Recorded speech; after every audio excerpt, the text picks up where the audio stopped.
Welcome everybody to our Wednesday. A little bit late start here. Many things to take care of in the life of Sladgie. Very important business. Alright. We have the Weird Wednesday Fun Blitz stream. Fun Blitz and Rapid Chess with unusual openings. That's the theme today. Every Wednesday here at 11 o'clock CEST from Budapest, Hungary. My permanent residence. They won't let me sleep in my storage unit in America, so I had to move to Hungary permanently. How do you guys like this? It's very, very hot here. It's 11 and it's very, very hot. Welcome everybody. Troll and a Roll challenged me for something new and totally different. 6+4 casual chess night 60. Alright. I'm trying to think what's on my mind. We had a good tournament last night. Congratulations to Schieberspieler for a great result. Fischer-like perfect performance, grinding me down with his usual tactical precision. And not just grinding me down, but winning the 9-round Blitz tournament with a perfect score. And the 2600 performance. Troll to Roll is up with Troll to Roll from Palau. Up with a challenge here, 6-4 chess 960. If you guys would like to play, I'm going to try to play unusual openings today. Weird stuff I don't normally play. This, however, is chess 960 where everything is weird. Already. Fundamentals of chess. Controlling the center. The only piece I have a problem here is the queen. Queens in the corner are kind of a pain.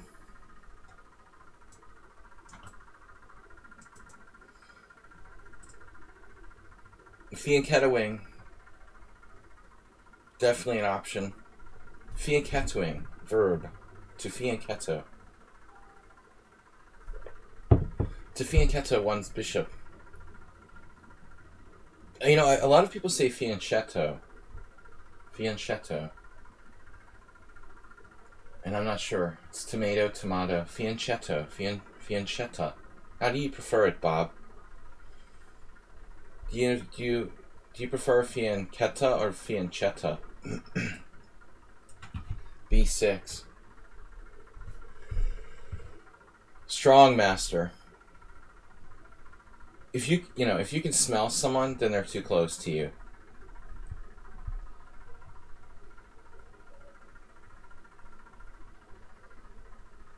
That's my new thinking on masks and social distancing. Simple rule, the smell test. If I can smell someone's breath when I walk by them or something. Alright. F3. Solid. That's going to kill my bishop if it goes to B7. Thou shalt not kill. Troll.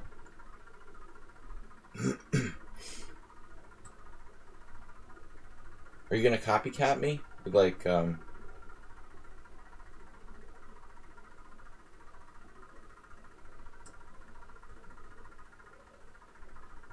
Yeah, the cigarette smoke. I mean, even as a former smoker, I just detest cigarette smoke. I never really liked it, necessarily. We have I live in a sort of ugly street in the ghetto. So, a lot of rednecks here on my on my street in Budapest. I'm always inhaling like their smoke as I walk by. The mask helps a little.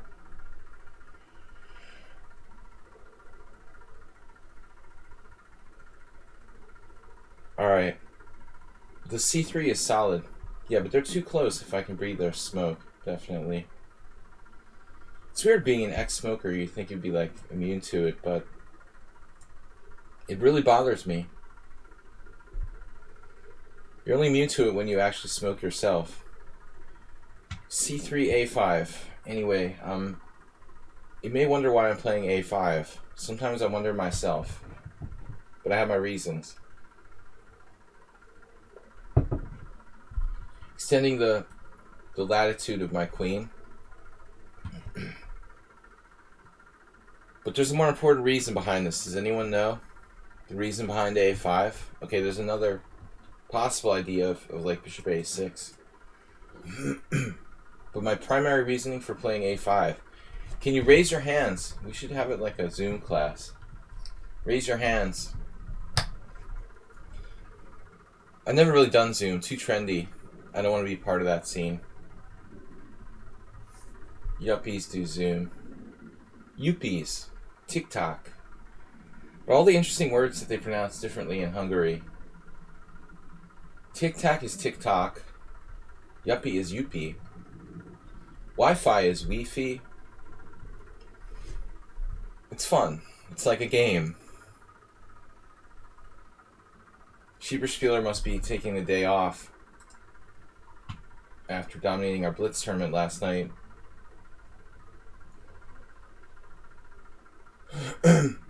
93 is an interesting move. But I think we're well primed now for the intended bishop c5.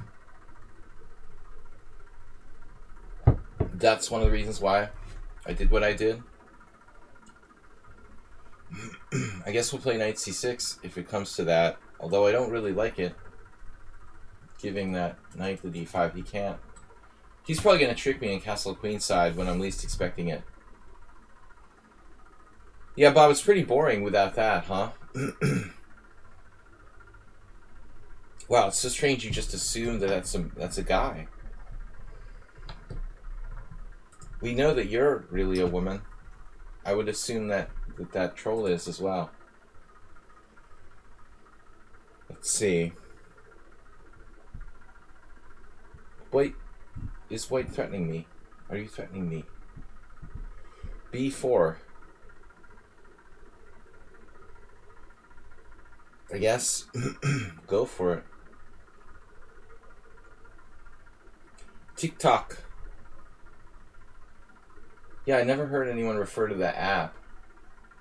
Funny that TikTok app became popular. It used to drive me crazy. It was just a virus. In 2000, when was it? Like in 2018, whenever it started. It's like, how do I get this off my phone?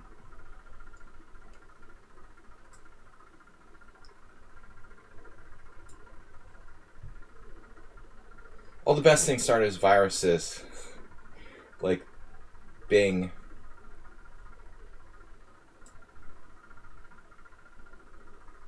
Can I play f5? Charlie Hill. I'm gender neutral as far as assumptions go. Damn, he's got a tactic here, winning a piece. Yeah, that's good.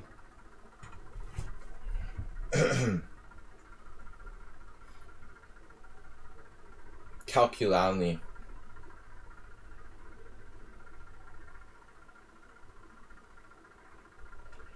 Quite an assumption on my part that I could play rook takes f5 here. Rook takes f5. Thanks for being a subscriber, Charlie. What is that? GLHF pledge. Alright. Rook takes f5, d4. Wait. Pawn d4, knight f5, d3 check. He has like a million inner positions there. This looks dangerous. My other option is to not... Well, I miscalculated. I thought this was good. Problem with waking up in the morning. Man. Alright, knight f4, bishop f1, d6. We're not fast enough.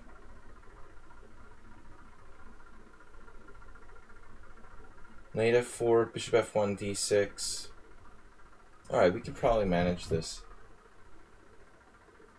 I mean, all my pieces are developed. His are like back rank, Phil. So even if I can't make rook takes f5 work, We'll probably be okay.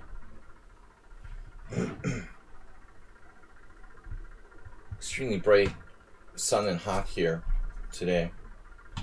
I do not want to be in Hungary for the summer, but I have to say I'm glad. Coronavirus is under control here.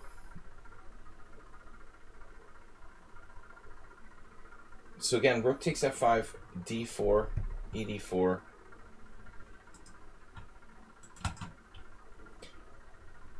The plan was to play d6, I guess. Really want to trap my own. Really want to trap my own bishop.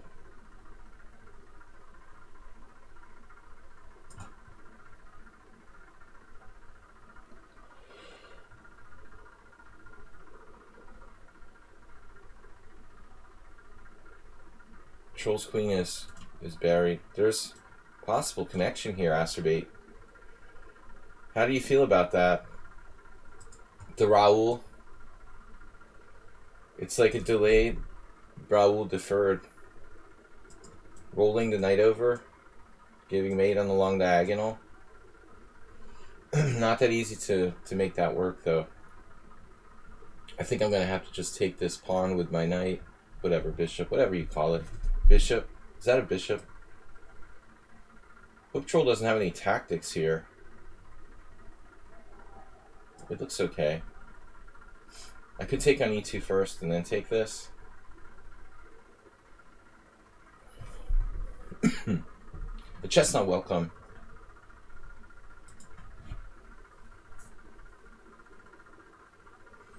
Sit down. Thanks guys for joining me, for guys and girls, for this morning stream. Chess 960. Don't let me forget that I'm supposed to be playing unusual openings today. I have a tendency to do that when Troll starts off with a Chess 960. He's playing very solidly. I think the only defect is the lack of space and the queen on a1, but White's position remains a tough nut to crack. Specializing in bad puns. Knight h5, knight g3, rook h5. Always watching you. It's a great... the best line from Monsters Incorporated. I know all my Pixar films.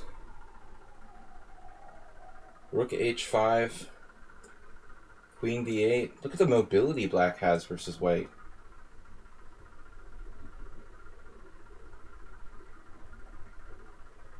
That's what space will do. Just having the extra space. The center with e5. All I need is to magically teleport. Magically teleport my queen. This is sort of sad. Take his bishop. That's sad.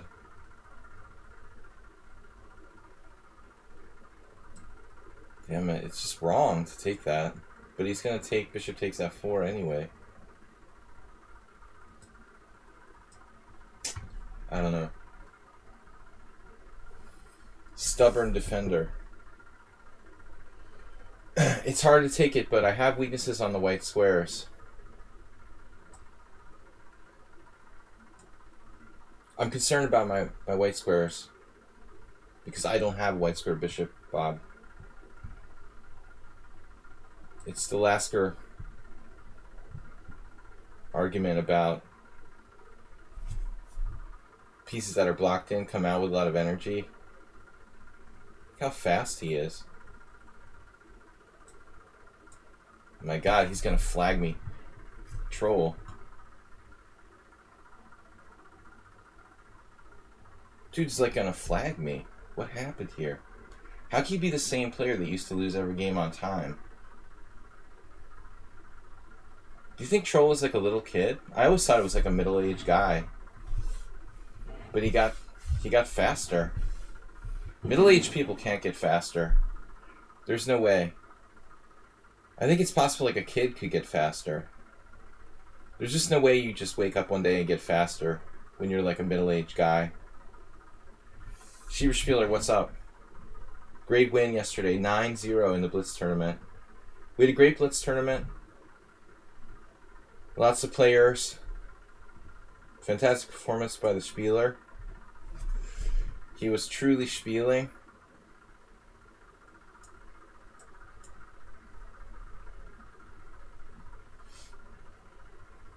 And I just had no plan. Look at that. See what he's doing? He made his white square bishop great again.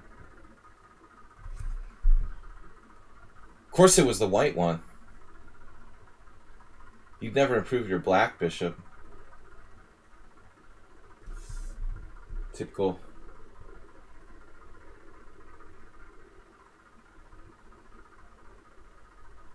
Typical make it great again supporter.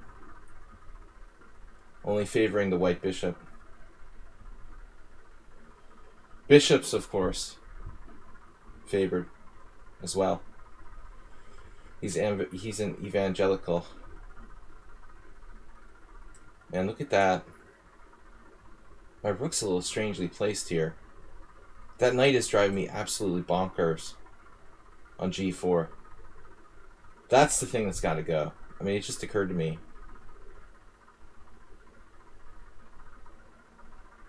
Unbelievable. Die, knight.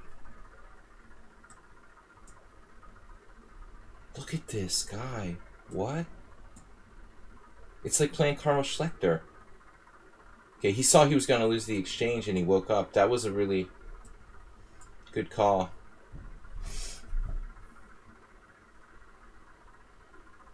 I didn't see the fork. Did I miss it for a move on d3? I was too worried about losing on time.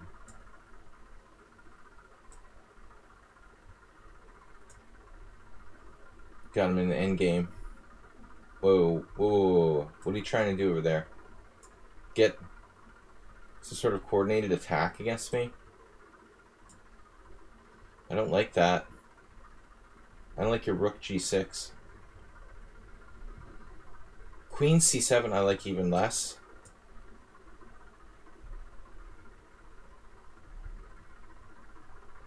OMG.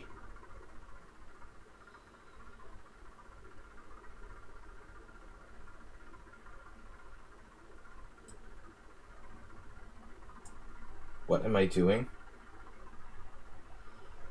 Trying to get myself mated?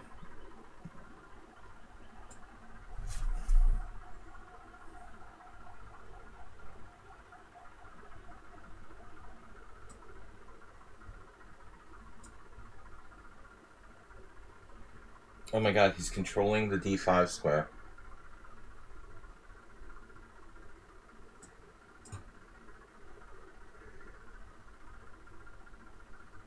This is an unbelievable game. Troll to roll 1500. Are you serious?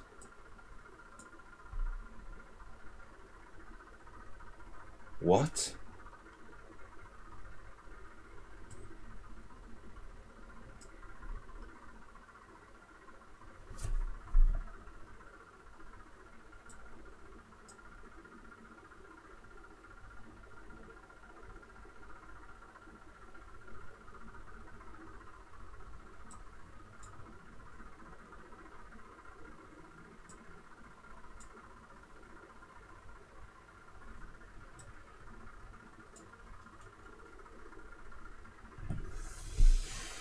$1,500. Report him for rating manipulation. 1677.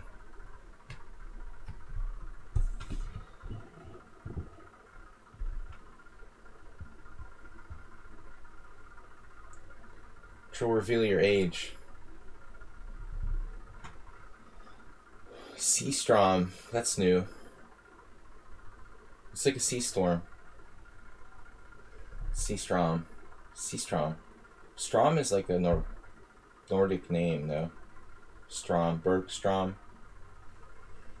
Alright, Princess Chess 6-4.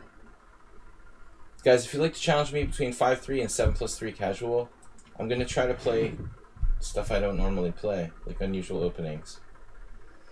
Doesn't have to be ridiculous, though. You know, I'm not going to play... I don't have to play the Grob every game, just Just stuff I would normally not do. C Sharma is gone. Sometimes people have, yeah, Sandbagger has been called. No hangover, no play. Alright, I feel good. No hangover for me. Fun openings. What's fun?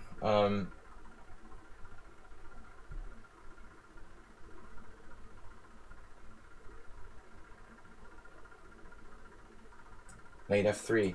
For something new and original. What does Princess Chess play against Knight F3? D5, hopefully. I have an idea. Damn it, that's not good. I thought you would play D5. You don't play D5? I want someone to play Knight F3, D5. I've got something there. Kind of fun. But Knight F6 is not fun. Novel openings. Grunfeld is not an unusual opening. It's an old part of my repertoire. Archaeological digs have found the Grunfeld in my, as recently as 1999, probably. I was still playing the Grunfeld. All right. Let's try something fun here. A3.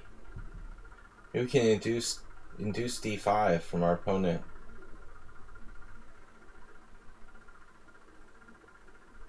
Damn it. G6, really? Play the King's Indian? That's a very annoying move against A3, because A3 has very limited use here.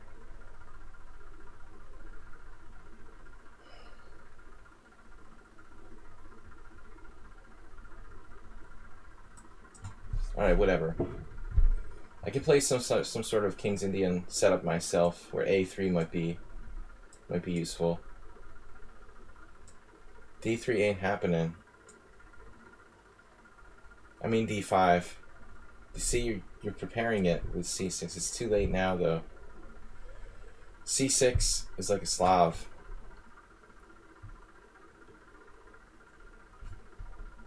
Whatever. I mean, A3 could be useful. Now it's irrelevant. But I mean, black's position isn't a big deal. Like C6 and D6 don't really do anything, so I don't really like C6.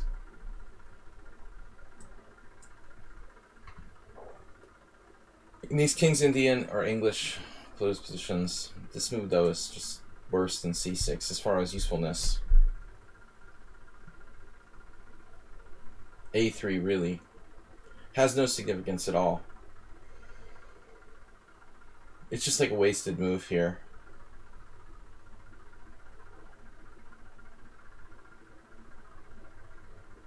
Okay, there's one variation where it's not, maybe not a wasted move, but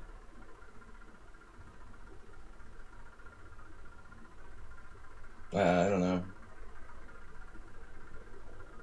Don't really see it. C3, B4, bishop B2, trying to play that kind of setup. Which sucks for white anyway, but I've got nothing better. I'm trying to make my whole opening make sense around A3, which is stupid. Now, black's playing well. I don't really think A3 is a good move. We have a completely symmetrical position where I played A3. I might as well just play A4. However, bishop E6 looks double-edged. It reminds me of the Spanish, where you like put your bishop on E6 or something. It's actually an E4, E5 game. When you think about the King's Indian, symmetrical King's Indian like this, it's hard to find games where you could learn how to play this type of position. But as I mentioned before, I have two nice hardcover books that are a collection of Petrosian's games. And he really like gravitated toward playing these symmetrical King's Indians. Because he played the King's Indian for both colors, so the only player I ever saw who really could master this type of position. Very subtle, quiet, build up, closed positions, maneuvering. I'm sure Xiang was great with black and the King's Indian, so see this is the thing, like our queenside pieces are undeveloped here. Queen d7 doesn't really make a lot of sense. I can play knight g5, go for the white squared bishop. Then black has bishop g4, and then f3, and then they would have to go back, and then I would grab their bishop. I mean, theoretically, like, black should probably make some sort of preparatory move, like h6, to stop this from happening. It's not like the end of the world for black to lose their white square bishop. It takes a lot of skill to make this piece great again.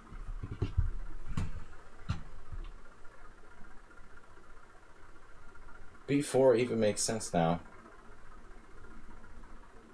But this journey is not going to happen. It's interesting, they played that pretty quickly. I would think like you would take a little time, consider both your options on the recapture there. But it's probably a safe assumption that this isn't a bad move. Queen takes deserves consideration. It's different. Very different approach. But I like our bishop.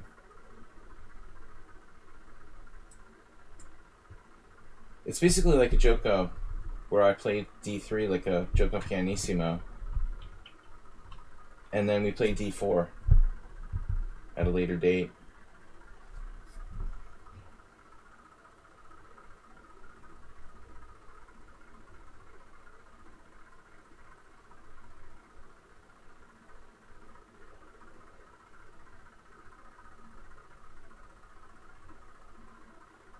a3, h6. It's a great answer. Wow. Jettisoning the pawn structure. Jettison of pawn structure. So taking on e5, black would be banking on the open file, maybe. I like this endgame for me.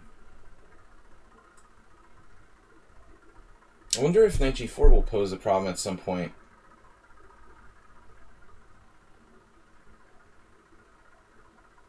And I don't want that knight getting into the game. So I don't have to exchange.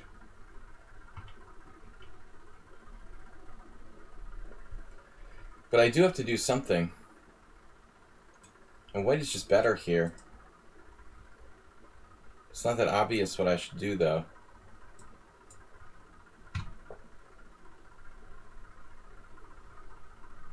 What I don't want that knight getting to be a powerful piece in one moment, suddenly.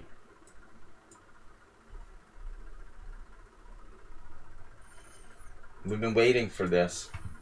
I've been waiting for this for a long time.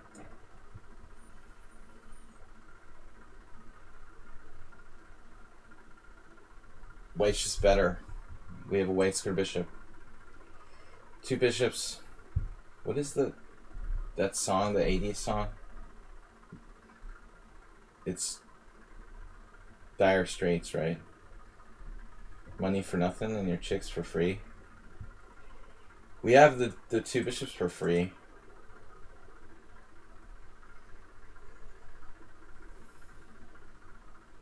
But I mean, the more the position opens up, the more this is like totally brutal advantage with the white square bishop.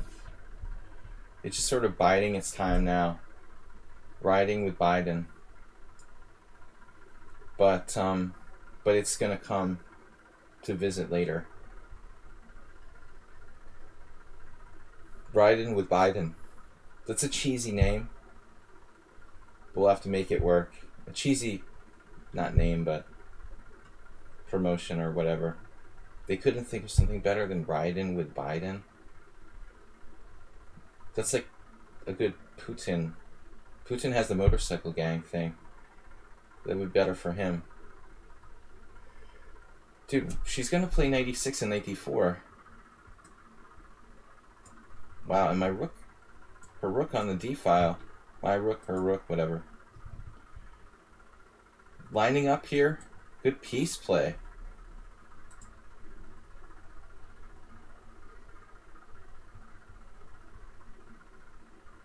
Awkward. Awkward moment.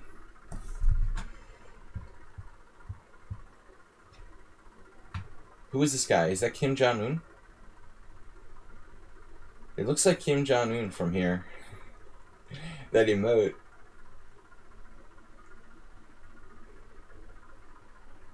Like, it's so small I can barely see. It's like Kim Jong-un playing chess, I think.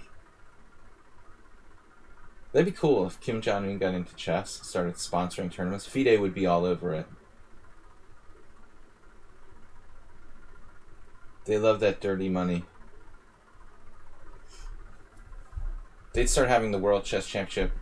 By next year, they'd start having that in North Korea.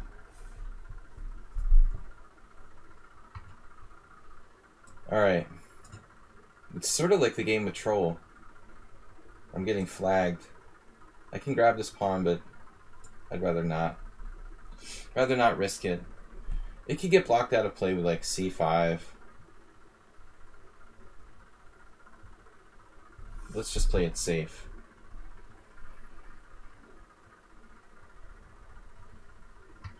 I had this horrible realization that I think I'm using Google Chrome.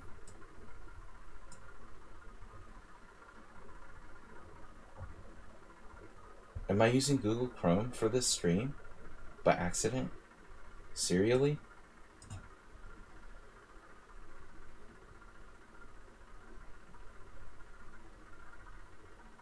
Damn, dude. B4. I had E5 tactics in some positions. Look at the white squares. Welcome to your white square world. No. White squares have yet to really fully blossom here.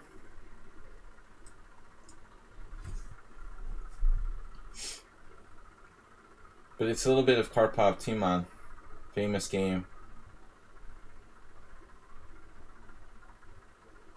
Karpov just totally smashed him. That move. Wow. It's a lie.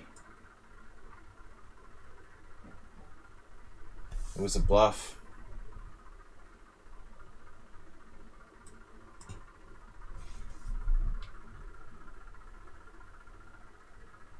Timon had that queen on c7 too.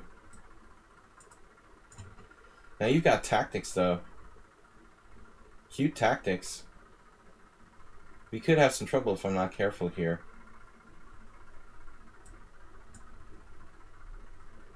She's exchanged sacrifices, maybe.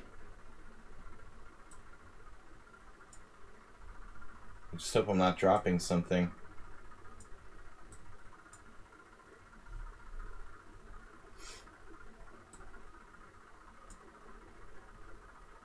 Black has enough counterplay now. Queen c3. It's a little bit like playing somebody from yesterday. Well, I'm gonna lose now. Or not.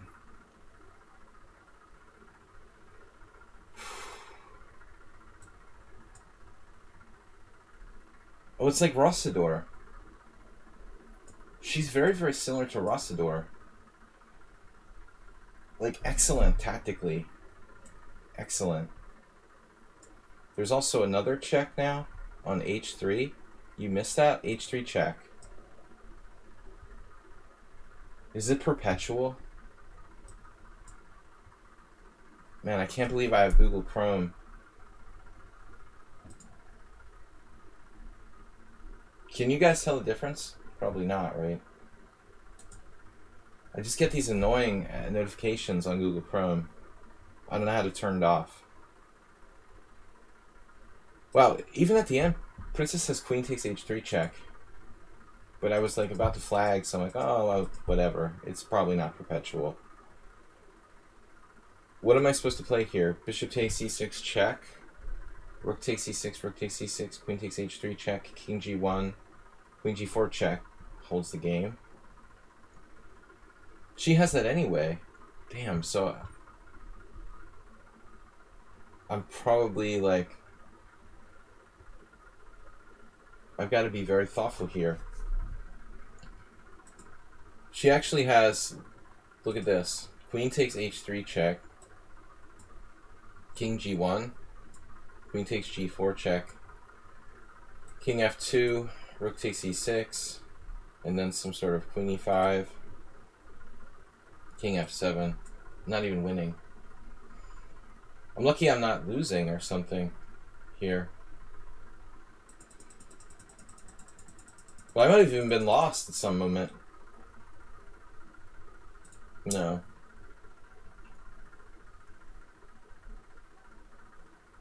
I think I had lost a lot of my advantage. I'm surprised I'm still winning at this point. I had to play like king g2. Prophylactic move. Well, you really only miss queen takes h3. I think you normally see that. But strategically, we're clearly better. It's exactly like the game I played with Rostor yesterday. It was a different opening, but the same principle. I have like a massive positional advantage, and then my opponent just starts, you know, spotting tactics, and just totally denies my advantage and takes over the game. I was lucky to win. But we can see the strengths and weaknesses of our opponents really clearly. During the game, we can adapt the way we play. Sidan, Seastrom, Troll in a Roll, Miralis, and Chupa Chips. He beat me with Exchange Down. Yeah, he's like very, very clearly done a lot of tactics puzzles. But I see a lot of players, and Princess this game was feeling the same, where the opponent seems really, really good tactically. They've clearly done a lot of work on the tactics. You can just feel it. But sometimes it's like too much, you know. You get the feeling like the player that you're facing it's good, but they're focusing too much just on tactics, you know. You got to put more into the strategic side of the game, but that takes time, and that's why blitz is hard. I mean, playing close positions in blitz is like impossible, I think, to play them well. This was a King's Indian attack. It should have been a closed position, but slowly it started to open up. Sit down.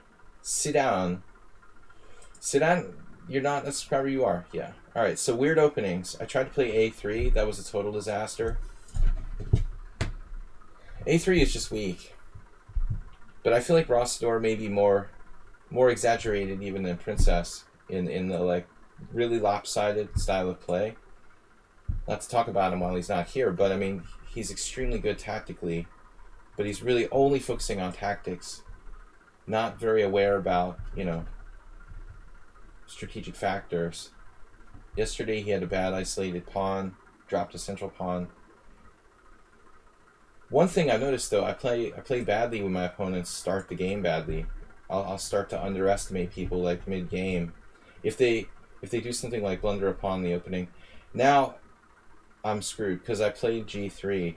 It's an anti-Dutch, and it's not a great move against the anti-Dutch.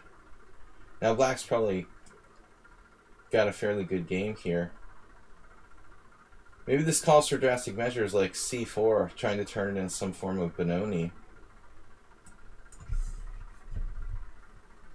I mean, if I just let black dominate the center, I'm toast. This is basically turning it into some kind of Clarendon Court. No, Bob, I wanted to play a4. That's my secret preparation for today. But only in a certain position. a4 may well be a better move. It's a good question, Bob.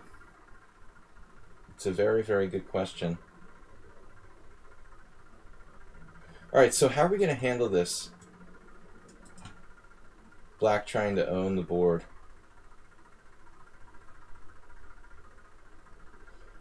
lord of the board. That was somebody's handle.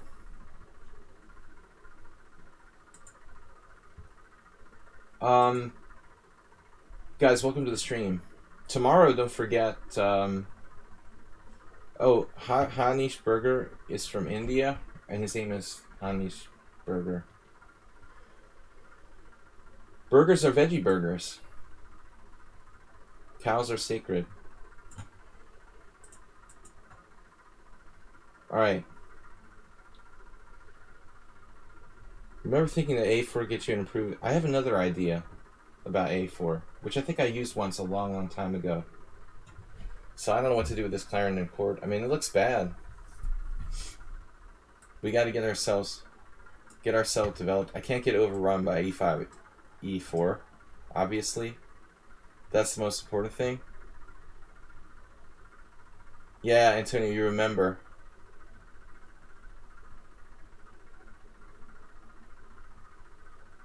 Trying to play the Budapest.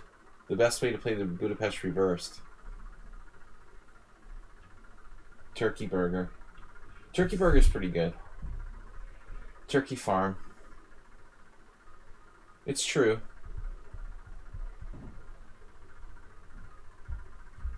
Nothing wrong with a good turkey burger now and then. So I'm not very well accustomed to playing the Clarendon chord reversed. But I definitely don't want to get smashed down the E file. And in the past, Hanishberger, this is Sidan, sorry. I meant Sidan. He's reacted badly against unusual openings. Like the Budapest, for example. He reacted really badly against that. But here he seems to be completely on top of things. With a super aggressive f4, d5, knight f3, knight c6. If I was paying attention, I would have played something sensible here. But I spaced on g3. g3 is a really bad move. I mean, the truth is that probably c4 is a bad move too. I don't know what the best reaction to this is. Something fluid?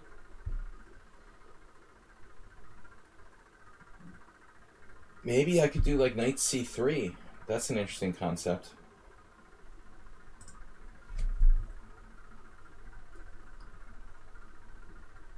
But I really wish I could take back the c4 move now.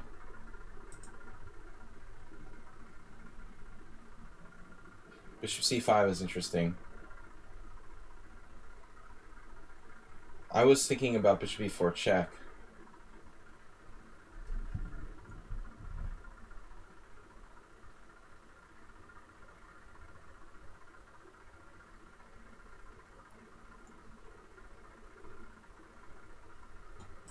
Astrobate, it's basically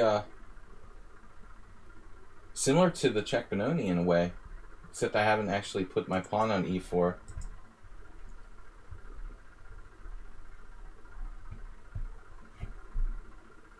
It's got to be slightly better for black. I'm not a huge fan of bishop c5. It's an interesting move, though. It has some ideas. It's certainly not all bad. Not my first choice. But now what do I do? BGs, the BGs. BG5.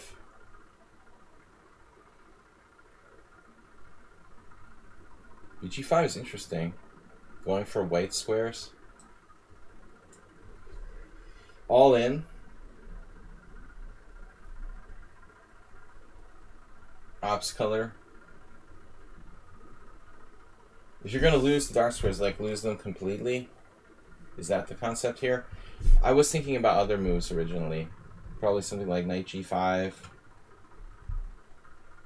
But it felt very anti-developmental.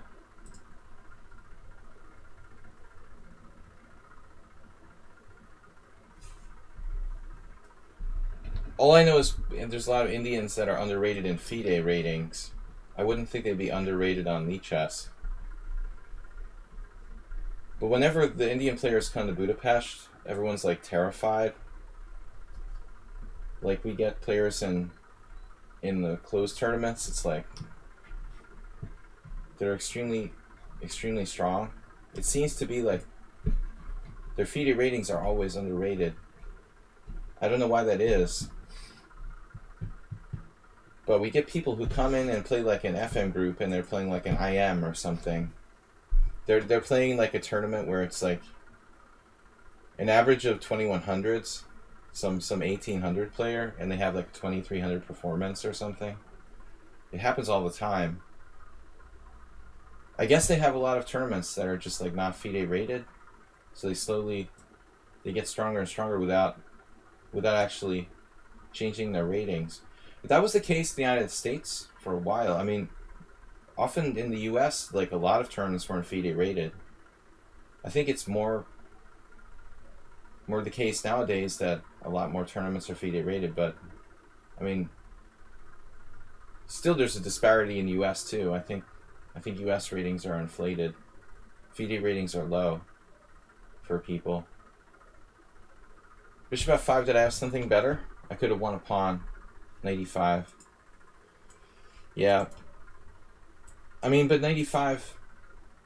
It's funny, though. I win a pawn with knight e5, but I give black more counterplay there. Like knight e5, rook f5, knight g4 or something. This move felt more natural for my strategic plan. But black's just blundered. Well, he just, like, hung a piece.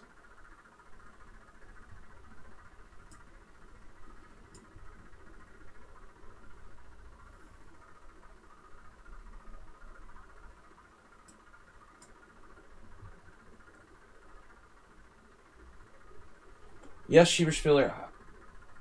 I don't know. Like, subconsciously, I guess, I thought black got a tiny bit of counterplay if I took on e5. Honestly, I didn't really think about it.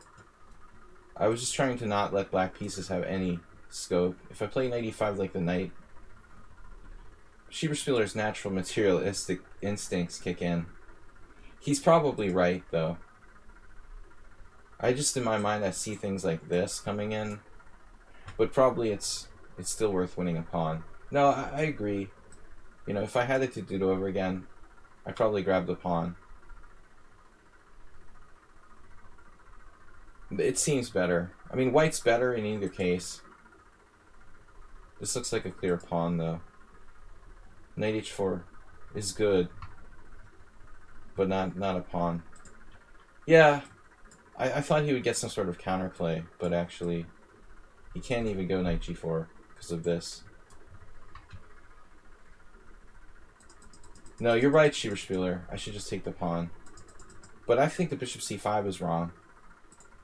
Check. I mean, he's basically playing for tricks, like e4 based tricks here. But I can kind of play around it. It's funny, though. There's no games where this position has been reached. How is that even possible? That's insane. I bet if we look in the lichess Opening Explorer, there's like a ton of games. Like, check this out. Bling. 330 games where this position has been reached. Like, in real life, none. That's how many games a day are like played on lichess. But it's strange because it's a pretty logical variation. So I don't know. My second thought was knight c3. This is apparently bad, though. I just don't want to get overrun. So what's the best line? e5? Can I play e4 or something? Like, I don't know how I'm dealing with this. I guess I play d3. See, I'm not sure what to do, honestly. I think g3 is a big mistake. Look at the score with g3. Terrible. e3 is clearly the best move. Maliniuk, big time Dutch player, playing white there some game. I think d3 is okay, maybe. A little passive. Even knight c3 right away. Maybe that's a better way to go about it. I don't know. But g3 is already bad. I don't like this. No games with f6. And then c4 is kind of weird. Alright, next game. That was weird that black just dropped a piece. Miralles Chupa. As long as you guys have 100 games, I'll take the challenge. I thought we played Chupa before. Yeah. Chupa from Slovakia. No, Slovenia. I'm sorry. People make that mistake all the time.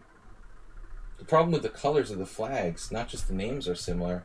But when you see like Slovenia and Slovakia, you got the similar flag colors, adding to the confusion. And they're neighbors. Alright. Let's play. Miralles. No white this time. Maybe the Budapest was black. But Miralles plays e4. Bob, are you his student? Are you kidding me? I teach Bob trolling. Once I played g5 against Miralles.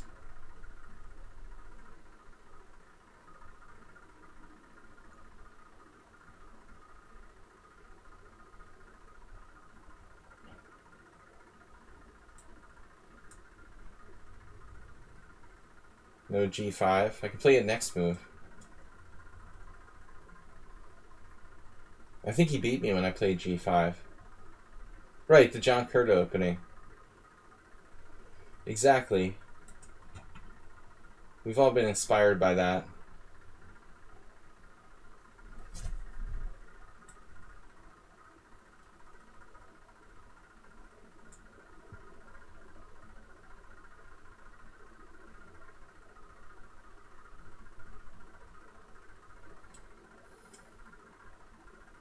You won't find this in the master database. It's a bird thematic day. The master database.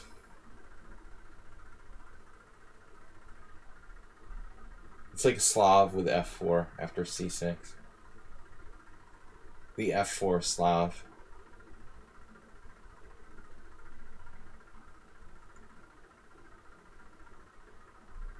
Similar to the last game.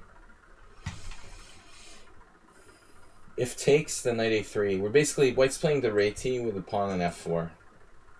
The reti. We're just going to be as solid as possible now. g5's coming. The birds versus the Kali system.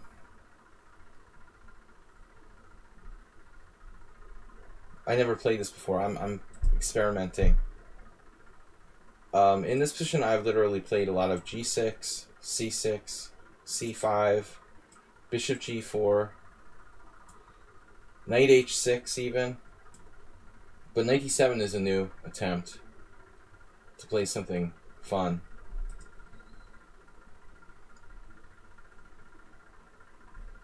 A new attempt to play something fun.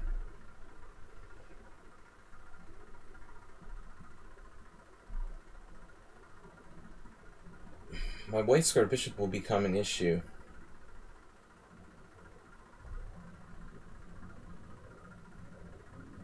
I'm just trying to envision what the best setup is here. Epriyashi Laszlo. My Karo Khan sense kicking in. Epriyashi Doctor. It's a 97 Karo Khan. Knight h6.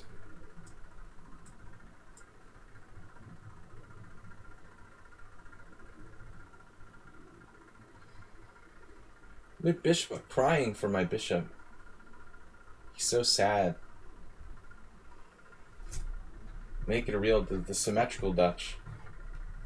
So Miralles here, an e4 player, with Nays Mag, speaking Hungarian. Look at that.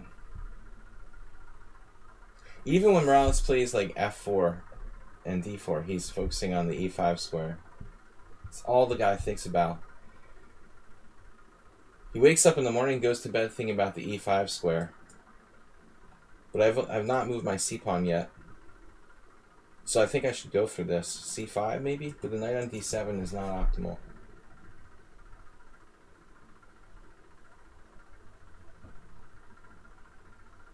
I don't want to play too passively. I mean, c5 is definitely an option.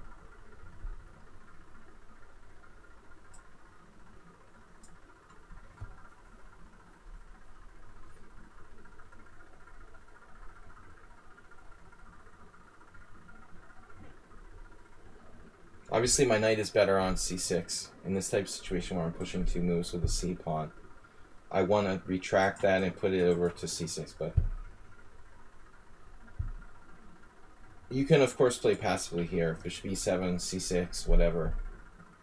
I prefer to play a little more actively. I don't want to get pushed around.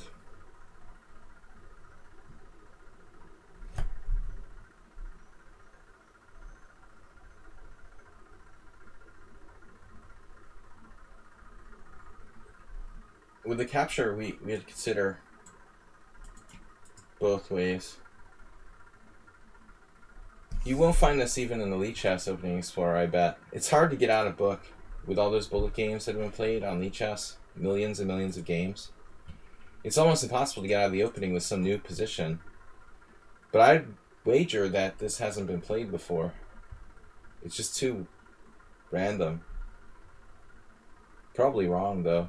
It's only move 5, and we've made fairly logical moves. Therefore, it must be in the lichess opening explorer. Somebody played some random game with this position before. Guys, please support the stream, donate, subscribe. Tomorrow night is our subscriber stream, so I host a stream with game analysis. If you'd like to submit a game. I haven't signed up for the All-Star Arena yet. Schieberspieler, I don't know if he's here now, but usually he plays every week with our friends in our All-Star Arena. 3+2 blitz tournament on Thursday nights. I haven't decided yet if I'm going to participate, but I will do game analysis. If you guys would like to submit a game, if you are a subscriber to the stream. If not, please subscribe and be part of our stream. Mr. Slowhand, Agnes Karadewski with donations this week for bits. 2 bits. Just my 2 bits on the subject. I've got game challenges from Troll and a Roll. Please wait. Chupa.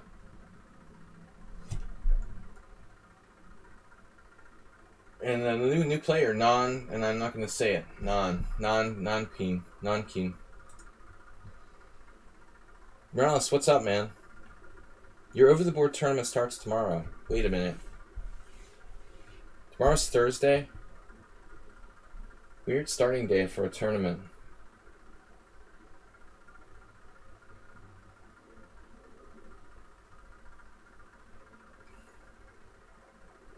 I saw the list. So you're like the 2nd seed or something? It takes a while for my old brain to remember stuff.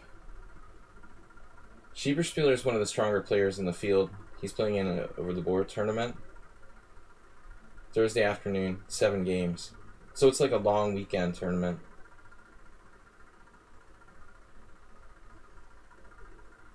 It must be your internet, but I can refresh my page. Actually, why is Morales not moving? Changing the baby.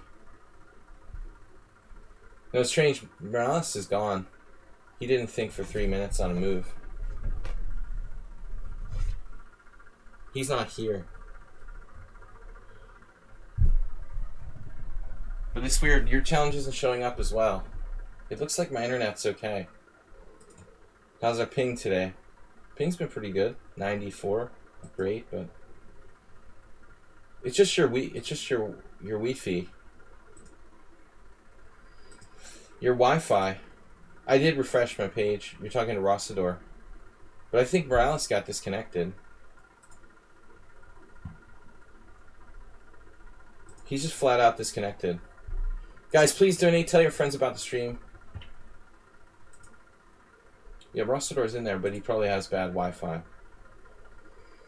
A lot of people flicker in and out with the Wi-Fi there, dude.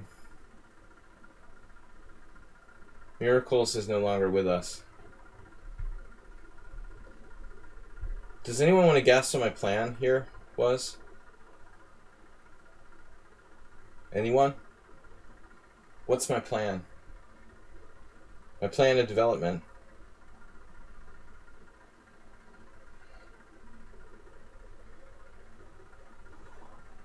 I was going to go for g6 and bishop g7. In tandem with c5, we put pressure on the center.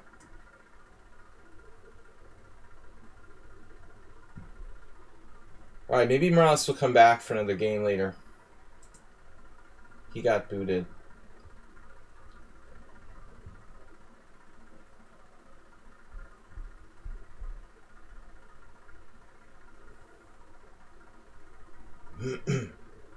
$777 burger.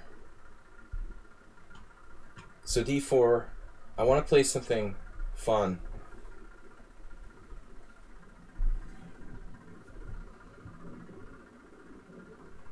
Let's do the England gambit. We never did this.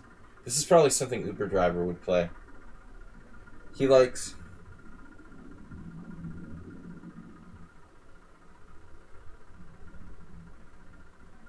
He declined the gambit. It's an offer you can't refuse. It's like The Godfather, Honeyburger. Did you ever watch The Godfather? England gambit is mafia tactics. You can't refuse that offer.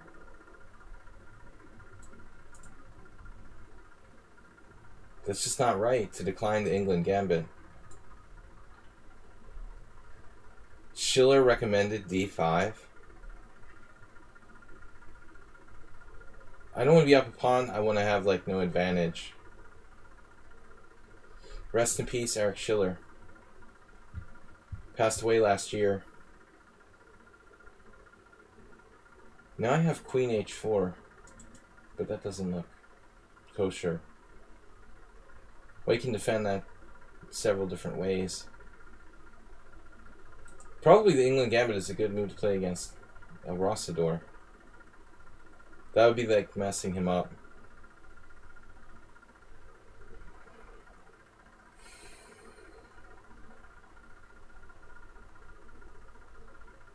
Oh, Schiller recommended for black. No, that makes more sense. He liked the gambits and stuff. He wouldn't recommend d5 with white. I thought that's what you meant.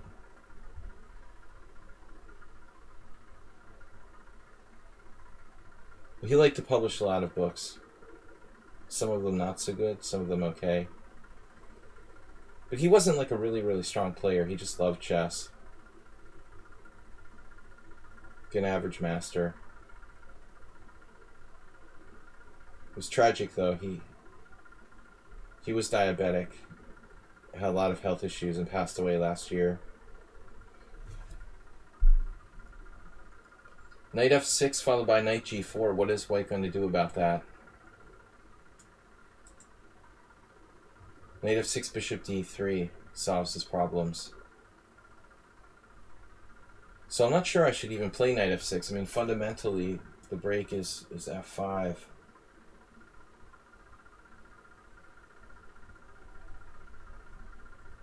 f5 has its own issues, like taking on f5, acerbate, if you're paying attention. Weakness on my white squares. I'm not going to do it. I'd love to play for f5. I'm going to handle this a different way. See what he does here. Yeah, you see, that's the move. Now knight g4 castles. And I think the white's position is okay. So I'm going to hit him where he least expect it. Where he least expect it. Where he least expects it. I was just kidding the second time. As I get older, I develop more speech impediments. I never had any before, but I think it's related to my brain fog. Szép napot. It is a szép napot here. Beautiful day, but hot. Jó napot kívánok. Jó reggelt. c4. Good move. So Joseph Henry Blackburn I mean, if I let white just settle in, he's going to have a good day. Got to go for b5. Can we play this?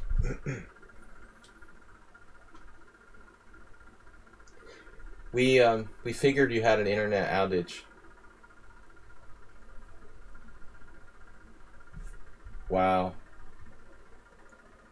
Calculani. A wing pawn for a central pawn. He's lucky that he doesn't lose a piece here. Except he does.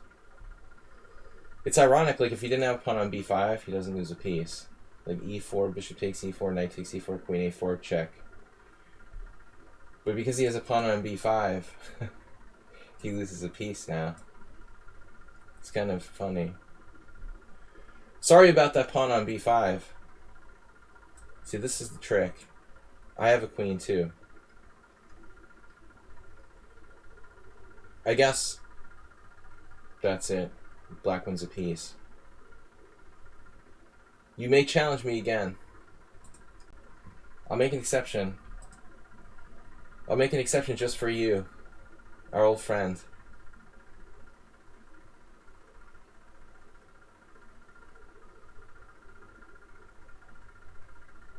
Alright, white loses a piece. Now after b5, it's an interesting position. You could take on c6 here, I guess. Black seems to be active for the sacrifice pawn or whatever you want to call it. I'm curious if it's the best move, b5.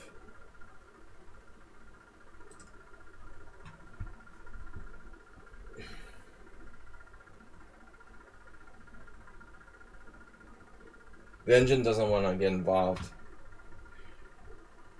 You know, Nimzovich said that you shouldn't attack the base of the pawn chain. So the computer, I don't know how it's programmed positionally. I understand how computers evaluate, like, I don't know how much of it is calculation. But it's funny how intuitively it doesn't want to go for this. Now it sees it. That's weird. Look, c4, b5. Then it leaves the building and goes on to another variation. So it was thinking about b5 as well. Chupa, Nanquin, okay, Morales. Guys, I have to, we want to repeat the same game. Really, Morales went off to analyze this position secretly in his laboratory.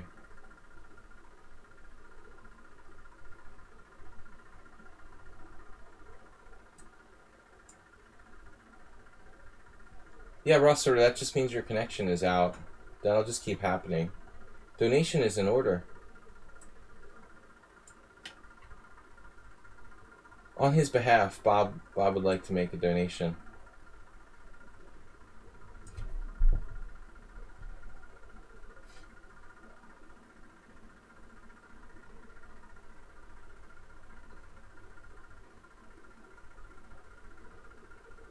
So this is a continuation of our game from before.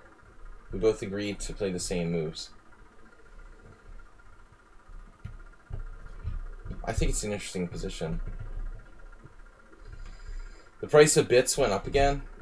Man, Verizon just sent me a message that my phone bill, my already like sky-high mobile bill for my American mobile phone is going up.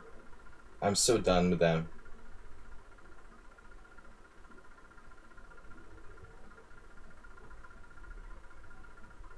Yeah, I mean, I think it's stupid to increase the price of bits. They're basically, like, maybe going to say, like, their transaction fees went up or something. But they're going to discourage involvement on the site by doing that. I think it's pretty stupid policy. It's like casinos increasing the rake on their games. You get more money, but you kill your action. Probably bad economics.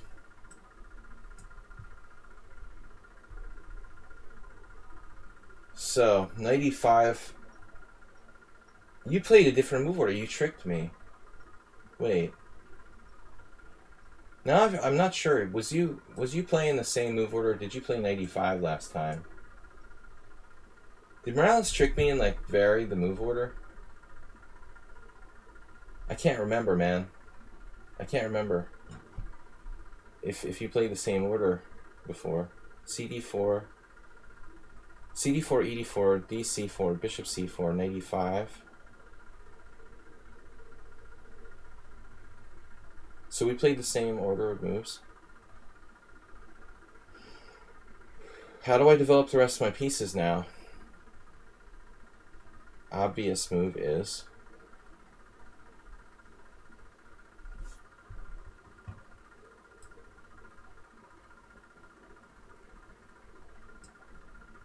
Danger, Will Robinson. I'm too old for that show. I mean, too young. Freudian slip.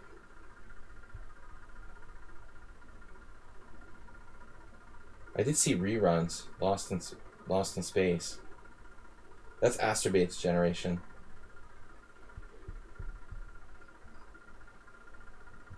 I'd love to make like old TV references that no one remembers.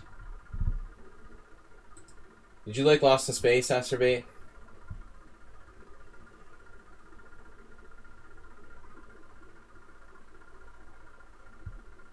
Wait to play.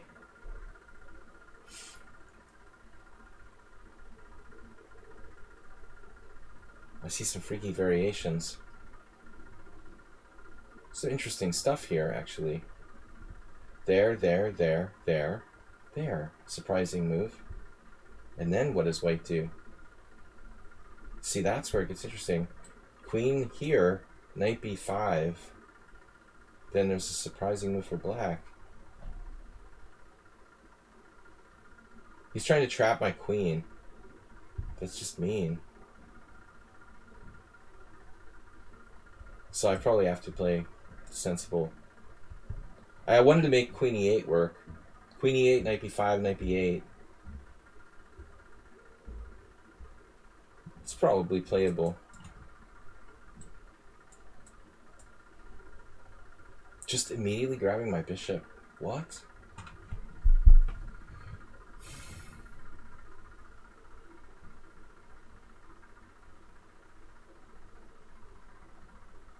Well, this takes us back in a way to my game with Princess Chess earlier. We start talking about bishops, unopposed white square bishop. But I don't feel like black has major issues. Closed position, it's a stone wall, basically. Not that easy to use a bishop. I have a little bit of white square sensitivity over here.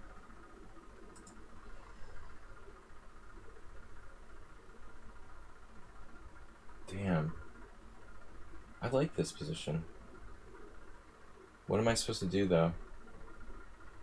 Take advantage of that. The pawn on d4, not so easy. Knight e4. Some interesting tactics and stuff. I wish I could play knight g4. Hanging pawns with Morales. He still has good control of e5, favorite square.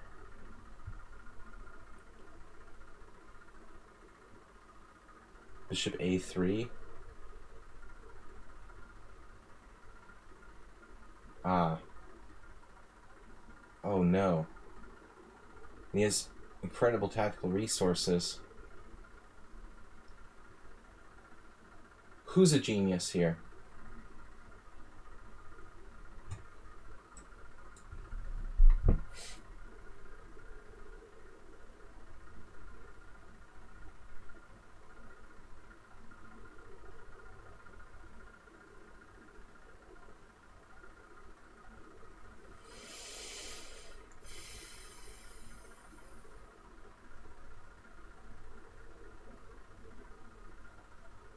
I just can't resist this. It's just too much fun.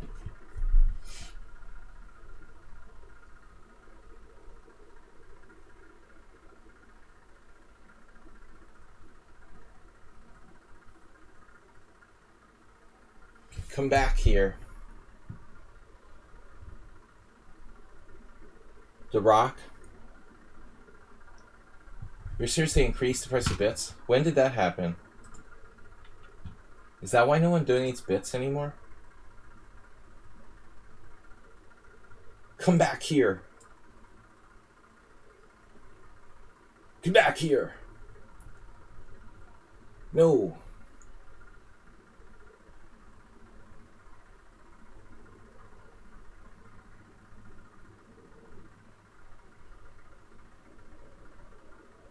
Tactical wizardry.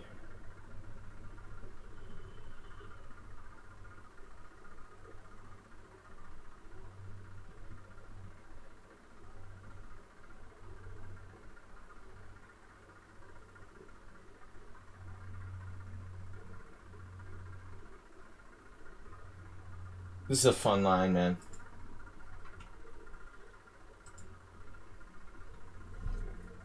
No one knows better than you. Bob, you know everything about everything. Why so modest? That should be my new meme account. That'd be funny. We created like a Smurf account, Bob, called Why So Modest. My alternate streaming account.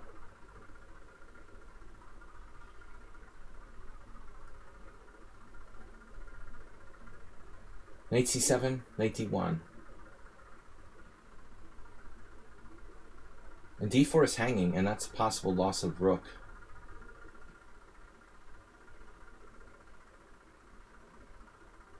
It's so funny though. The best variation is like knight c7, knight d1, knight b5, knight c3, knight c3, bishop takes d4 check, and bishop takes c3.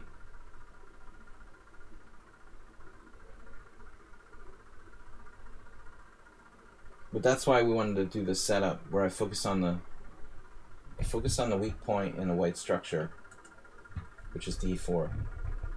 That's why I played c5 to begin with and set up the fianchetto with g6, bishop g7. But Morales traded his steed. Another interesting question, would it be worth it to play bishop takes d4 check immediately?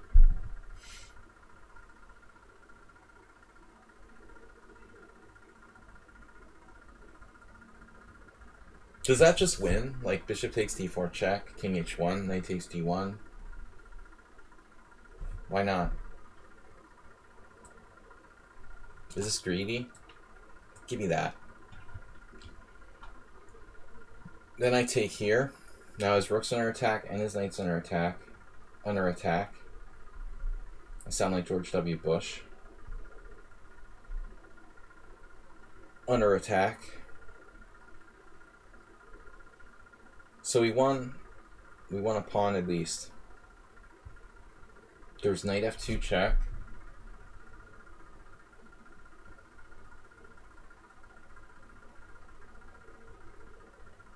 After knight f2 check, we took a clear exchange.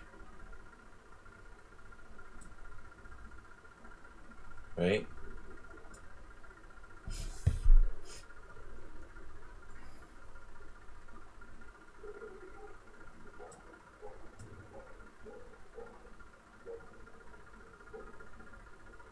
So how are they encouraging GIF subs, Bob?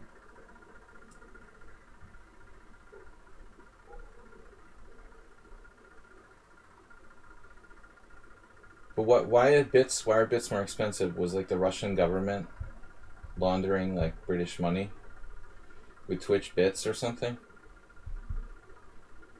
Now I have to be careful. That long diagonal. The long diagonal. Diagonal. It is a nice conspiracy theory, thank you. I'm always like right on target with up-to-date political jokes. Read the news every morning. I should have been in a debate team in high school. We didn't really have a debate team. I don't think. Maybe they did. I wasn't that much of a nerd. I just played chess. It's bad enough. It's bad enough to play chess. Nerd life. No. No, no, no. No, no, no, no, no, no, no. No. You're not doing that. Not today. Barons in chess, thank you. I'd like to see you play white and not fianchetto bishop. No problem. We can do that. You're asking for like classical chess. King's Gambit. I never fianchetto in the King's Gambit. Chupa chips.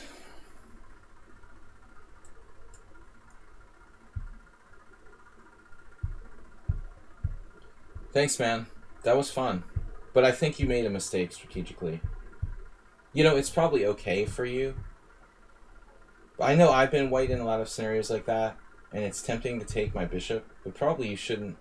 It's ironic, like, probably you shouldn't take the bishop on c8. You played knight c6, I played queen c7. Played knight e7 check. I guess there's no other way. Once you go into that variation. It's interesting, you know, to look at that position. I don't know, like, how you should play. Should you not play knight c6? Should you not take the bishop? Is there a better way after that? But it was fun. After knight d5, I'm lucky that it works out. Chupa's not here.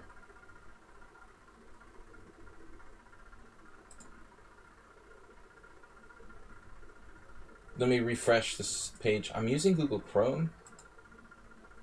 I'm not using Google Chrome. Why did I think I was using Google Chrome? It's weird. Earlier I thought I was using Google Chrome, and I'm not. It's actually Firefox. But I had this weird message.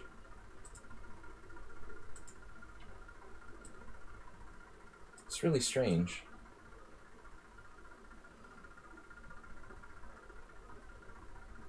Somehow those little bubble messages must have been re-allowed by Mozilla. Alright, he's not here, so I'm not going to stand here spacing out. There goes my e4 game. Guys, I gotta leave at 1:15 short, for sure. Shore leave. Classical with no fianchettos has been...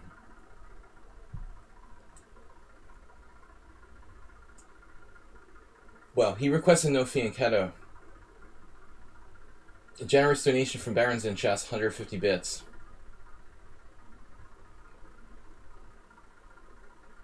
I'm not allowed fianchetto. Strictly...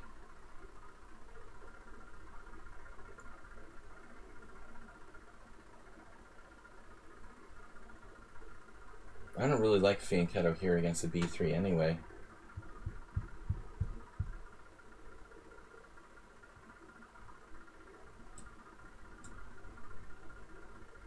As white. Okay, you're talking about particularly with white.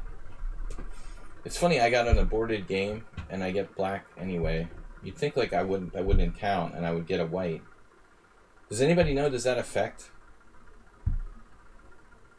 Is that going to affect us? Our color alternation or whatever? For games that are just like not played? Does that take away a white? Does it count as like I had a white? Spassky. Larson Spassky. Is this Larson Spassky? E4? I think so. There was a game where Spassky just got murdered. I'm sorry, Larson. I should be more careful.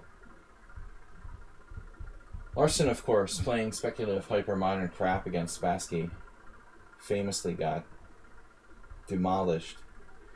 But I'm pretty sure that like knight d4 is more common than knight e5. in this position. I'm not sure it makes that much of a difference, honestly.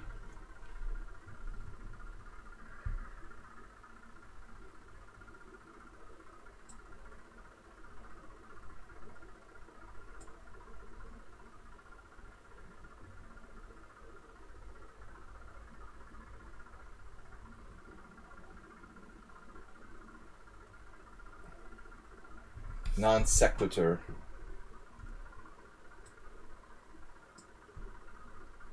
There goes my central advantage. I'm not really thrilled with this. It only looks equal. I thought he could play knight c6, but I have an intermezzo with pawn takes c2, like winning a pawn. Oof. So that's a little bit of like ground lost, but at the same time my bishop is here. So I'm not really sure that's bad for white. So I'm allowed to fianchetto. I could play b6 theoretically. I'm not sure I want to, quite honestly. This looks like how I play against the French.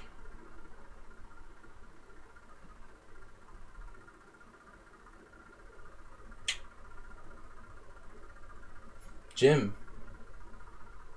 would appreciate this. Master Jim.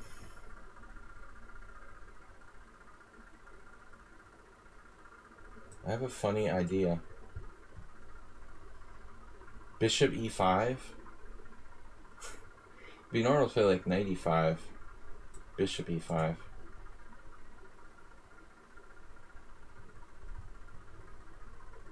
But I only have equal.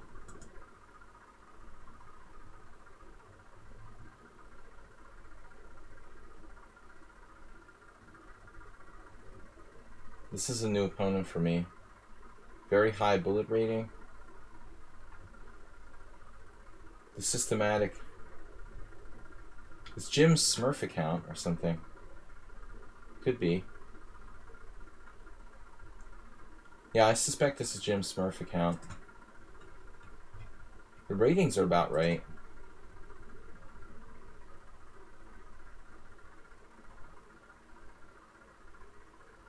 And this is kind of boring.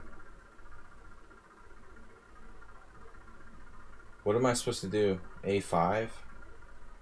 Activating my rook? Why does white have so much time? If you can't develop your bishop, develop your rook.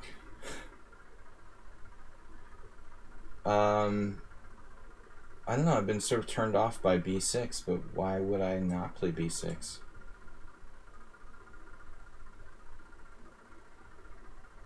We gotta get the bishop out. It's the only logical way. He's not letting me resolve the tension. Agnes Karajuski with the donation, 80 bits. Second on the leaderboard. The bits leaderboard. Alright, so we're around equal. Not a big fan of playing d5 structure here. So I'm going to suck it up and just move my rook. a7 is really out of play.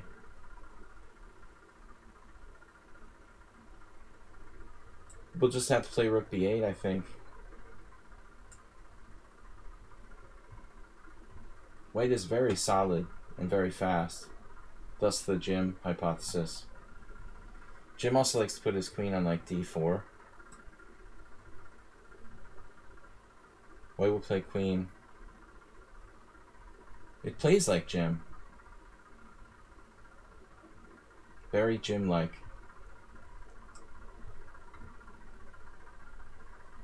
Yeah, see, it's Jim. Jim or a friend of Jim.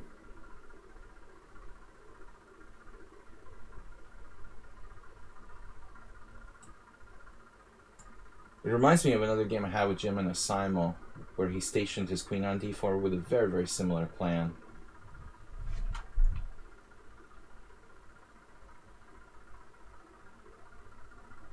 No, but that's simul game, and the way that it's playing b3, you're not Jim.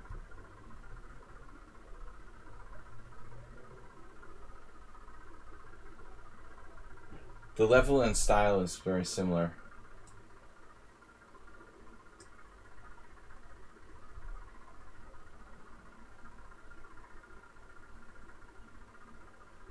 Queen d4 is very solid. Standard kind of plan in these b3 systems. Well, I have no choice now. Position is equal. Maybe I could try for an advantage. Taking with the queen here, not trading queens. Okay, I mean, it's not like equal. It's like equal with a little bit of imbalance in the pawn structure. Not like a boring equal.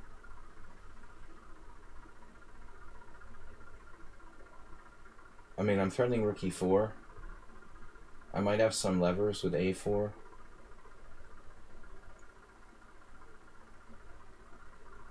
Leverage.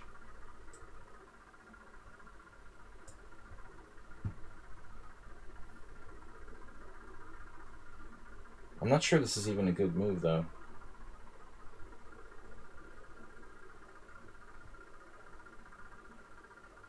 Rook g4. Eventually f3 happens, and I'm feeling a little awkward.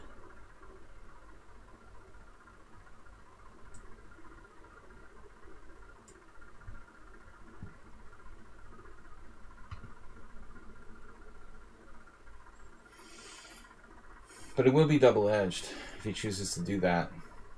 Didn't do it. And the longer he takes to do it, the probably less likely it is to happen.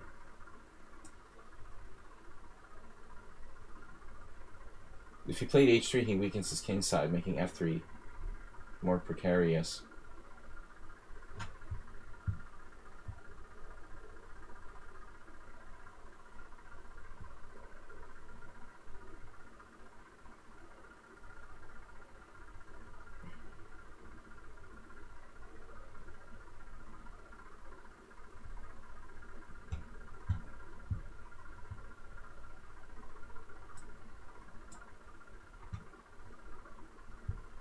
Further imbalance in pawn structure ahead. Did I miss something? No. He did it anyway. I could sack the exchange, but it's fancy chess.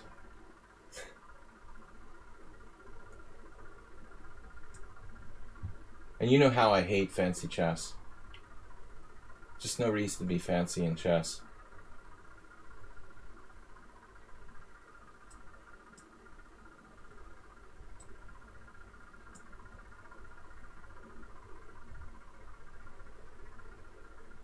Innuendos. I have interesting spot there. Knight e3 was a very key possibility.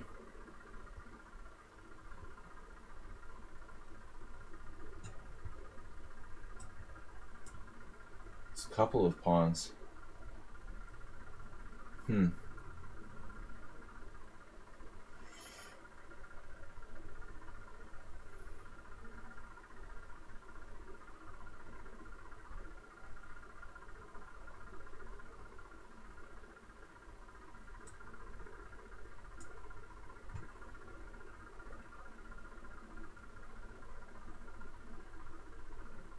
What I need to do is break through.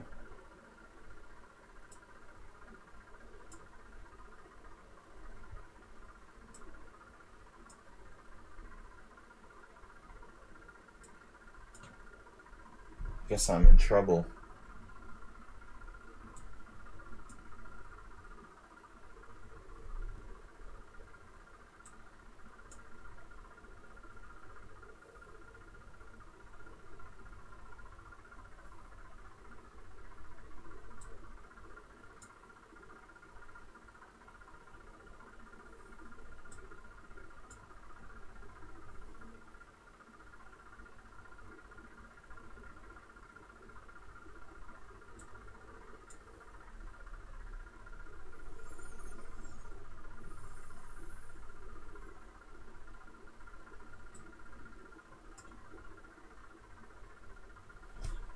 Mind the The Vulcan mind meld was effective there. Once I didn't do it on purpose, it was just an accident, but once I did it in a blitz tournament, like I really did my opponent is just brainlessly like making moves. And I did the Dlugi rook trick where I just drop a rook on purpose as a last ditch effort to win the game, and he hung his rook, and the guy just freaked out because the rook wasn't like perfectly on the square. He's just like yelling and starting a fight. But it happens sometimes by accident. Like I was planning queen e5 check since 3 moves, you know. But that's why he has the 2 minutes to like 9-second time advantage, because he's focusing on winning on time. You know, I was gonna lose on time. But it's funny because here, I don't know why. I mean, I don't know why. I just assumed queen h4 or something. In my mind, I guess I just assumed it was like he went to h4, and then when he played queen g5, it was still. I'm just following what I expected. I expected for some reason queen h4. Even though queen g5 was a better move, I didn't see it. So I expected queen h4, and I'm going to play queen h5. I swear to God, I thought he was going to play g3. After knight h5, queen g5 takes here. I thought his queen was on h4, and I thought after I play queen e5, he's going to play g3. Actually, that was strong too, right? Wait. Here, take, here. I mean, even if you play queen h4, you can still play queen e5 check. No, that wouldn't work. Yeah, I can't really explain it. But anyway. A good game. Destroyed by time pressure. Troll and a roll. You're going to have to wait. Chupa's back. An accidental queen win. You can't really do it with queens, but you do it with rooks. Queens are too obvious, you know? It's just too obvious to hang a queen. But the best time to do it is in a rook ending, when the opponent is just like mindlessly queening his pawns. That's what I did. I was like 2 pawns down in a rook end game with less time, and the guy's trying to flag me, and he's just like pushing his pawns. So I just like put my rook like directly in line with his rook, a little off center, so it's not that obvious. And unfortunately, you can't do that. It'd be cool, and it would be cool in online chess if you could put the pieces not right on the squares, a little crooked chess. That'd be a cool feature.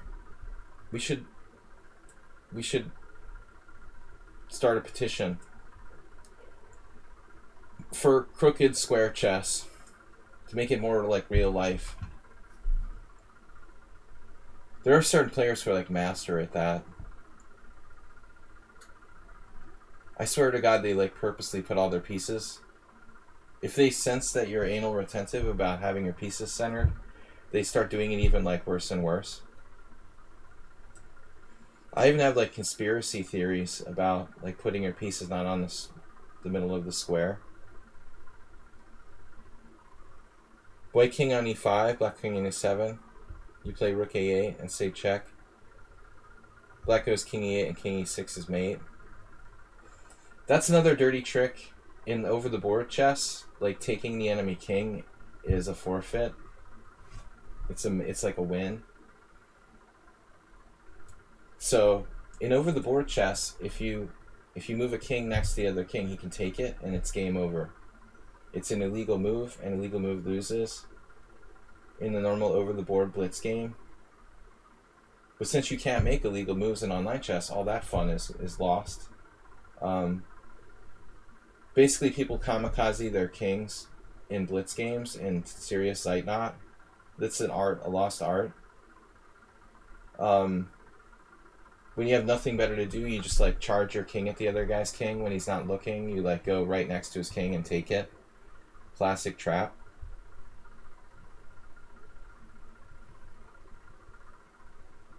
I don't know where to put my pieces here. BG4. This knight sucks in the structure, big time. We need to recycle. Recycling. White is so solid here, it's like an exchange French. Once this guy, this Italian master who used to play blitz on Harvard Square, I don't even remember his last name. He was like a professor or something at MIT. He just freaked out. I took his king with my king after like intentionally moving it there. I almost never did stuff like that, but I was desperate in this like money game in blitz. We were playing for money. Luigi just freaked out. He was like chasing me around the cafe, trying to beat me up. He was a big guy.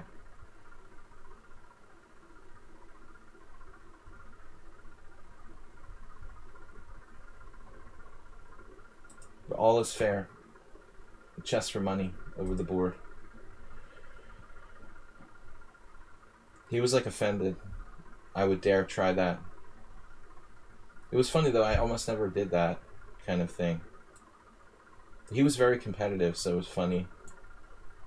It was funny. No, Luigi was big. He was serious, dude. You'd like him. Your kind of man, Bob. Strong, intelligent, intellectual. 92. So what are we gonna do?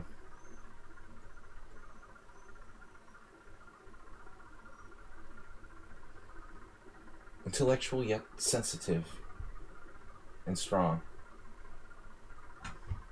Alright, what is that knight on h4, man? Forget it. If you're gonna put your knight on h4, I'm not even gonna give you my bad bishop for it. I take it back. Can't have it. Had your chance. What was I thinking though? Another thing. About online. Well, anyway, like, it's funny though, playing over the board. I'm talking about like long tournaments more than blitz now. But once in a while you get opponents who don't seem to care if their pieces are even close to being on like the middle of the square. It's almost like they're doing it on purpose. I mean, some people are more anal than others, but I'm pretty like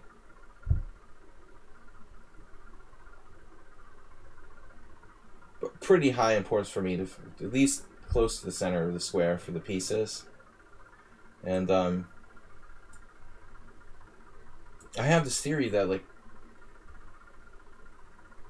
I played this game one time against a certain player, a title player, and I didn't know if we were going to have like an agreed draw or if he wanted to try to beat me. And I swear he was like putting his pieces on funny squares. Like funny places, like not in the center of the square. It was like some sort of signal that he wanted to draw. Like he was willing to do like an agreed draw. An unspoken agreed draw. And his signal was like putting the pieces on crooked squares. I've never literally heard of anyone doing this. During the game, it occurred to me, I'm like, why is this guy putting his squares, like his pieces on off center? And then after like 15 moves, we agreed to a draw. But it's never been spoken of. Maybe some secret title player signaled that they want to agree to a draw. The unspoken crooked piece strategy. I had never heard of that.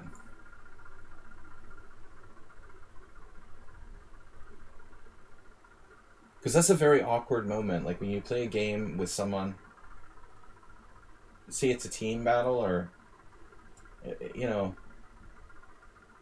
the player is relatively the same strength as you, and you don't know if the other guy wants a draw or he wants to try to beat you. It's a very awkward place to be because you don't know how to play. Like, should you try?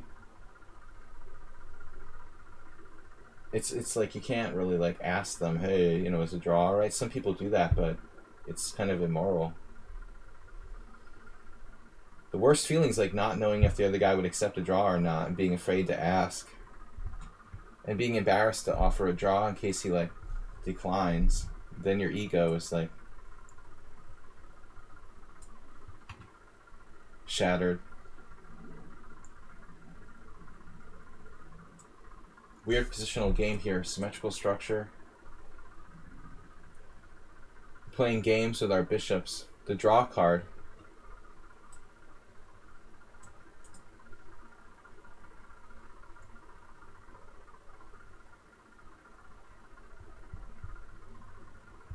I knew this guy who used to take the cards from Monopoly. And he would like carry them around with him.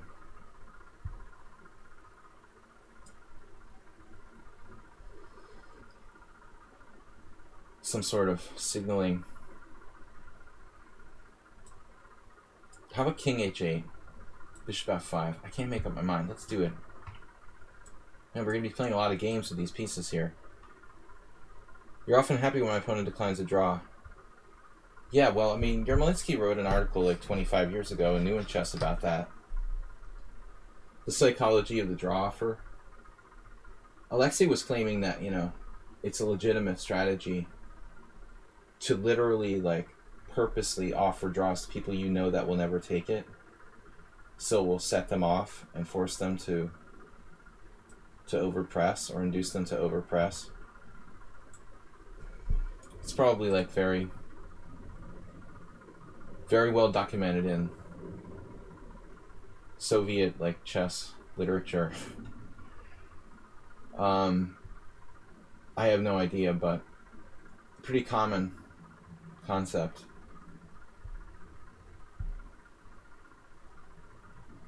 I mean, like the Russians took the psychology of chess to another level, and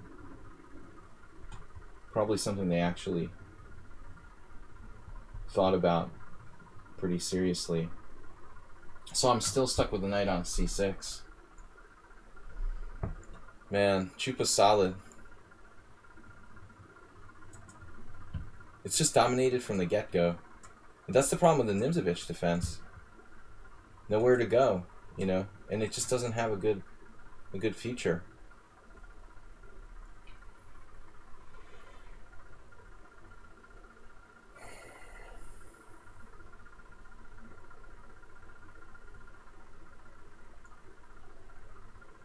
It's a good thing this is a 7-minute game. I'm thinking going home. I mean, I was thinking of this a long time ago, in fact. It's so badly placed. I'm going to play knight d8. Rubinstein maneuver.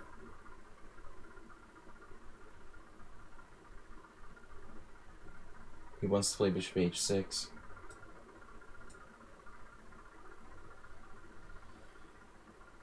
Offering a draw on move 1, like, as a low-rated player, no one would take that seriously. It seems contrived and fake. So you'd have to wait until a certain point, when the draw offer looks like you really mean it,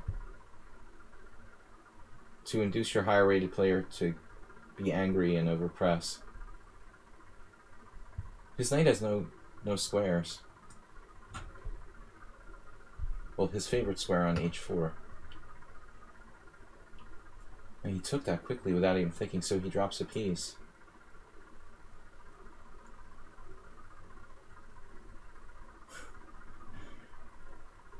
Yeah, but Schieberspieler is right. I'm very old-fashioned and try to be polite about draw offers either way. But I always tell the story about this guy. He's not a bad guy who I know. He's a guy now. He was a kid at the time. But I had this one tournament game back in the early 90s where this FM, who was 2100 at the time, he offered me like multiple draws during the same game. I told the story on the stream before, but a lot of people didn't hear it before. I just like didn't know what to say like after the second or third draw offer. So I told him I'd rather die than have a draw. It was funny because I said it really loud and like everyone heard. and his dad was watching.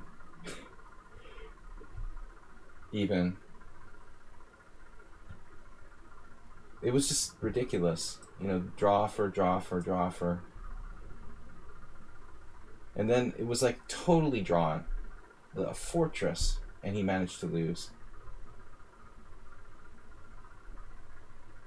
Sledge? Could you join my club? Are you serious?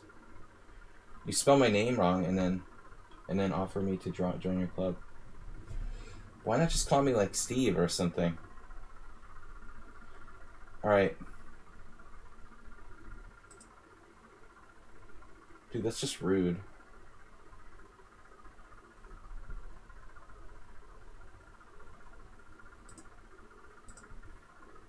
Come to my stream, call me the wrong name, and then spam your team here.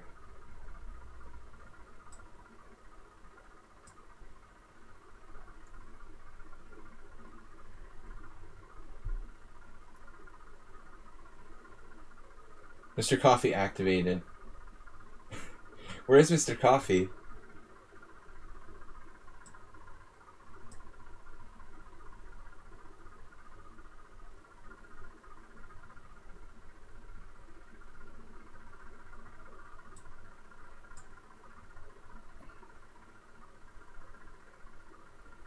I think it's normal to offer draw if it's like your friend.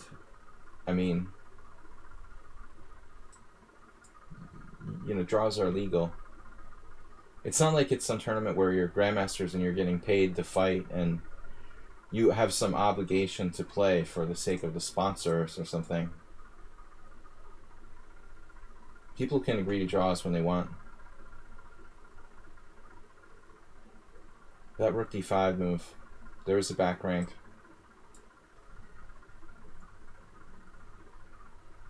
Guys, I don't have much time. I can play like one more game.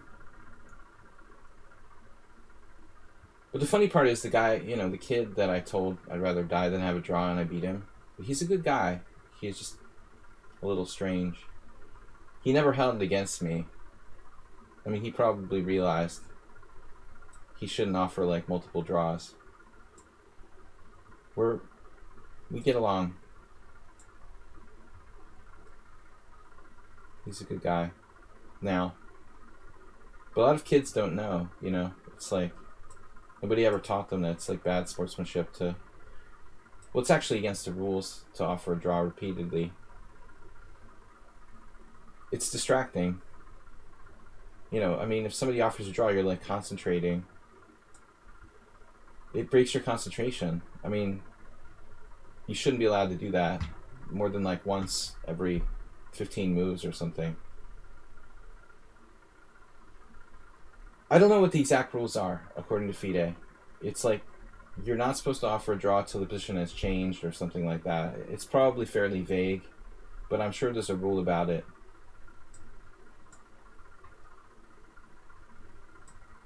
But the rule is necessarily vague. But if you do it, like, you can be warned by the arbiter if the opponent complains not to do it repeatedly. But imagine if you're like in time pressure and your flag is hanging and the guy's like, draw, you know. That's the other thing is like you're not supposed to offer a draw on the opponent's thinking time. You're supposed to offer a draw as you make your move. You're supposed to offer a draw with your move.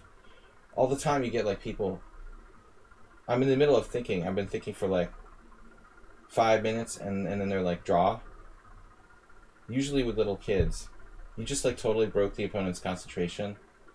You might as well just be like, boo, you know. You're just like totally breaking and messing with their concentration.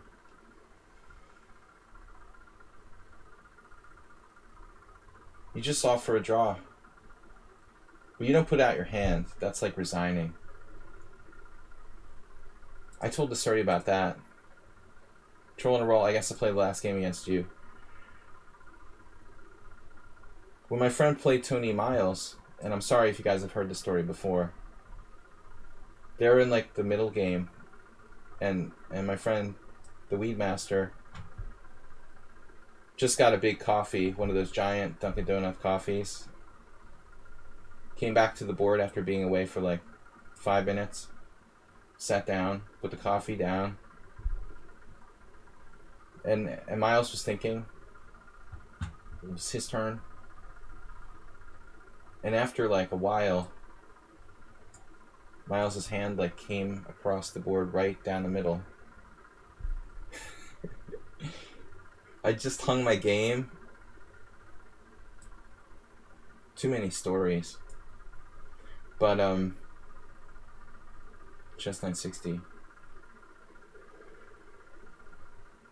The only thing he could think of was that he was resigning. It's the only reason like your hand would go across the board. Extend your hand in resignation.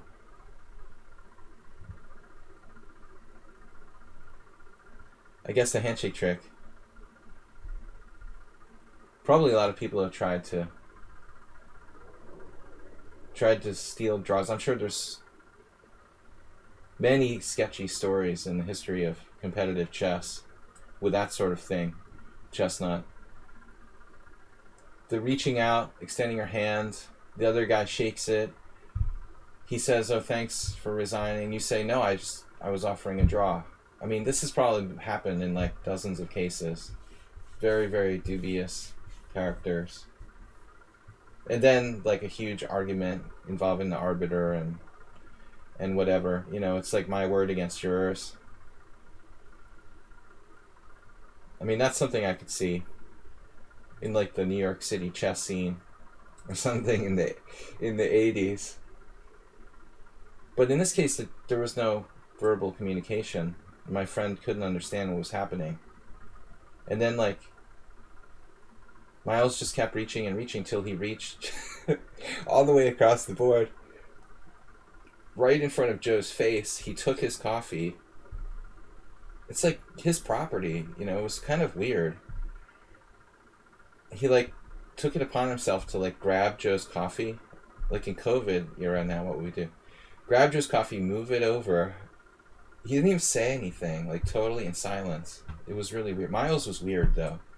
He was like famously weird. A little bit crazy.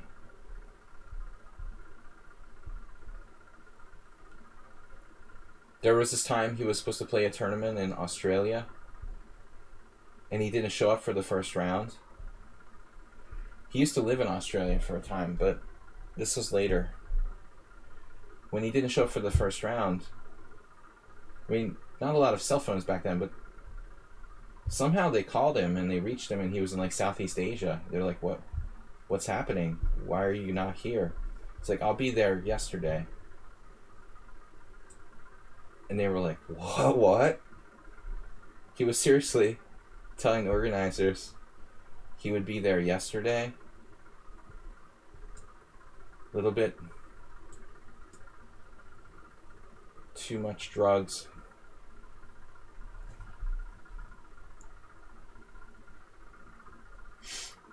I guess eventually he made it to the tournament. But it's not very reassuring if you call me and I'm the organizer and you'll tell me you'll be there yesterday. Barons in Chess, thanks.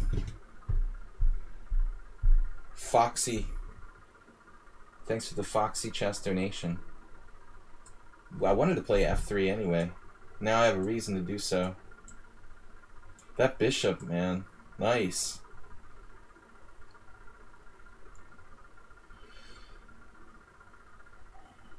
I was telling too many stories, got distracted in the opening and hung my c4 pawn.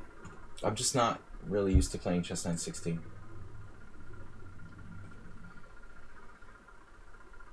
Just wasn't paying attention. I mean, that's the problem. You're used to your bishop being on f1.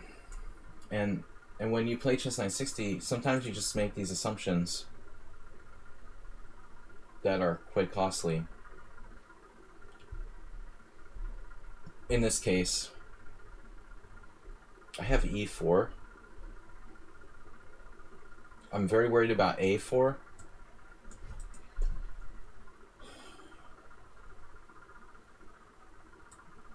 Actually, he has rook a6 here. Wow.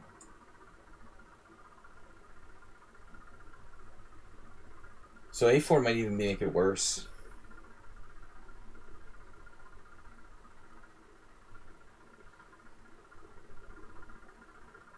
Yeah, I think we go for it. I hope this works. White square control. I had another hallucination. See, it's the second time where I'm used to where the pieces start in normal chess. And I'm just thinking they're on their normal squares. That's why I hung my c4, because it was defended by the imaginary bishop on f1. Now I had another hallucination based on thinking one of my pieces was on its normal starting square. Now obviously this is not a hallucination. I mean, I can see it's like take on d5. But subsequently there's another one of these hallucinations further down the variation here, where I'm thinking like the piece is on a different square, one of my pieces. It's hard to play chess 960 if you're not used to it.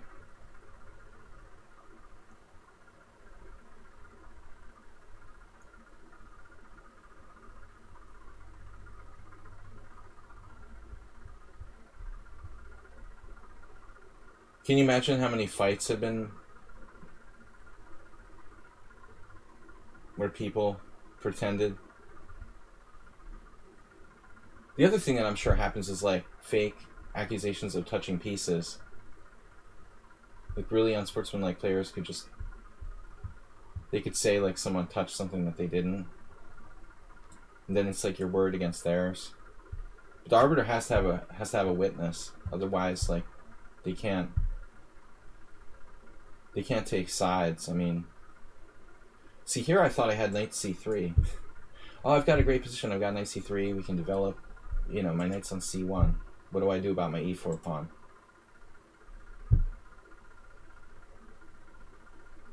It's terrible. How's your white squares? Yes, I know. I'm aware of that. I was prepared for this. So I'm just a pawn down in an endgame, but I have a nice center. That was unexpected, wow.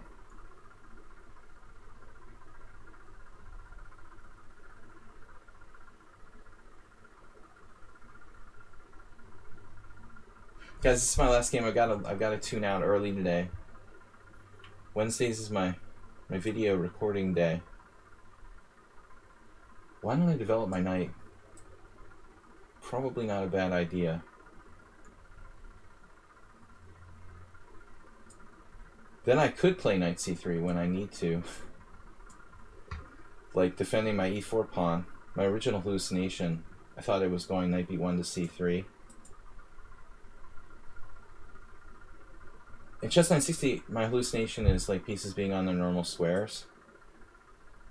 But in normal chess, the biggest hallucination is like ghost pieces coming back to life. At least according to Krogius, the foremost Soviet expert on chess psychology. Pretty much the most common hallucination when you're analyzing variations and some piece comes back from the dead. One of the pieces that gets captured comes back to life in your mind, and that's how you end up making some kind of catastrophic blunder. Excellent move. I don't want to trade pieces here, but I'm going to trade one set of rooks to reduce his attack potential. Groveling for a draw is my job. It's my job, man. b3 is interesting. Why am I afraid of knight c4? Probably no good reason, but I'm having trouble finding a good move here.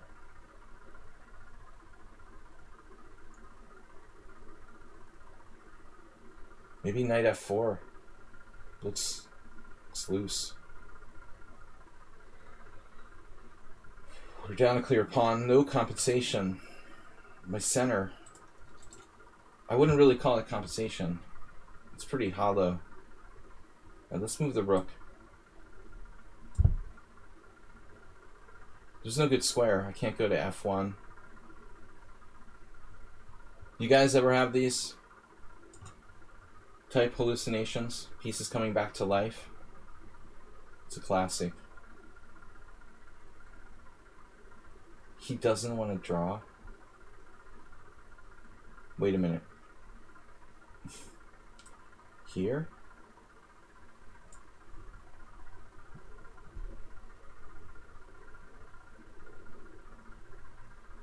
Lose on time. Troll's berserking.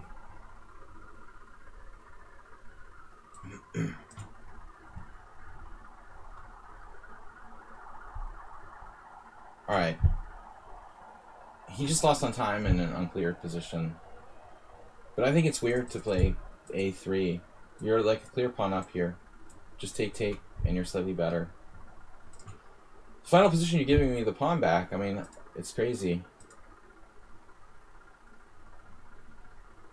Now after this, I'm just better. We're very active. This is double-edged though. I'm putting the pawn on a3. Maybe that a2 pawn will be an asset. You can pick it up, but I don't see how you're going to get in. The only way you can penetrate is rook f3, but that's as far as you can get. I've been very careful to keep f2 protected, keep f1 protected. There's no way like black can get into my position. And white is better. But in the opening, I sacrificed the pawn in the opening. I was lost after 3 moves. We're able to recover. Alright guys, not a great game, but anyway, it's Chess 960, it's fun. Good comeback. So tomorrow night I'm doing the subscriber stream. Maybe a little bit of blitz games in the All-Star Arena. I want to thank everybody for the bit donations and for watching. Don't forget to support the stream. Tomorrow night, 6:30 CEST, we're going to be hosting a subscriber stream with game analysis. So if you're a subscriber to the stream, you're welcome to submit a game, and we're going to analyze as many as we can. I have already submissions from Princess, Mr. Slow, Asterbait. If anybody else would like to submit a game, please send a game to my account, Sparkle Horse here on lichess, and we'll add it to the list. Go over that tomorrow night. Thanks everybody for the games. Have a great day, and see you then. Bye-bye. Bye-bye. Have a great day. See you guys later.